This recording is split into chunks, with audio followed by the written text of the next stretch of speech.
చిలకలగూడ యావన్ హత్య pre plan murder గా పోలీసులు నిర్ధారణ చేశారు. అమ్మాయిల కుటుంబ సభ్యులు ప్లాన్ ప్రకారం హత్య చేశారని ధృవీకరించారు. అమ్మాయి తండ్రి, బాబాయ్, బావ, అన్న, కజిన్ బ్రదర్ కలిసి యావన్ ను హత్య చేసినట్లు గుర్తించిన పోలీసులు. నిందితుల్లో ఇద్దరికి గాంజా పాజిటివ్ వచ్చింది. కేసులో మొత్తం 9 మంది నిందితులు ఉన్నట్లు తెలియజేశారు. మే 7వ తారీఖు అర్ధరాత్రి యావన్ హత్య జరిగినట్లు పోలీసులు వెల్లడించారు. విక్టిమ్ యావన్ అతని ప్రేయసి చంద్రికల స్కూల్ డేస్ నుండి ఫ్రెండ్స్. గత 2 ఏళ్లుగా ప్రేమలో ఉన్నారు. గతంలో అమ్మాయి కుటుంబ సభ్యులు యావన్ ను హెచ్చరించినట్టు సమాచారం. హత్యకు 5 రోజుల ముందే హత్య కోసం నిందితులు ప్లాన్ చేసుకున్నట్టుగా ఇక్కడ మనకు తెలుస్తా ఉన్నది. అందరూ కలిసి రెక్కి నిర్వహించి యావన్ ను అతి దారుణంగా చంపడం జరిగింది. ఈ రిలేషన్ లో ఉన్నారు. ఇది వాళ్ళ ఫ్యామిలీ మెంబర్స్ కి, అమ్మాయిల వాళ్ళ ఫ్యామిలీ మెంబర్స్ కి ఇష్టం లేదు. సో అది వల్ల అబ్బాయికి వాళ్ళ పేరెంట్స్ కి కూడా వార్నింగ్ కూడా ఇచ్చారు. బట్ అది స్టాప్ కాలేదు. వాళ్ళిద్దరు ఇంకా మాట్లాడుకుంటున్నారు.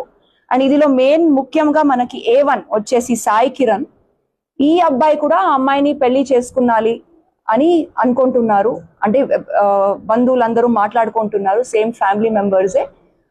హీఈస్ ద అమ్మాయి వాళ్ళ పిన్ని కొడుకు. సో ఇట్లాగే పెళ్లి చేసుకున్నాలి అనుకున్నారు. బట్ ఇది తెలిసిన తర్వాత వాళ్ళకి కూడా చాలా కోపం వచ్చి ఇదేమో ఒకటి చేయాలని వార్నింగ్ కూడా ఇచ్చారు. అది బట్ స్టిల్ ఇదేం చేంజ్ కాలేదు. సో ఒక 4 days బ్యాక్ ఇది వాళ్ళు ప్లాన్ చేసుకొని సర్వేలెన్స్ పెట్టి ఇది చేశారు.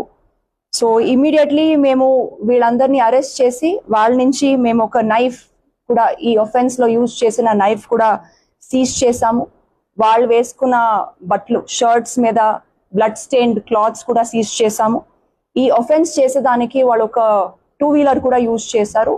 అండ్ వాళ్ళ నుంచి అన్ని మొబైల్ ఫోన్స్ కూడా మేము సీజ్ చేసాము. సో ఇది ఇంకా మేము టెక్నికల్ ఎవిడెన్స్ అని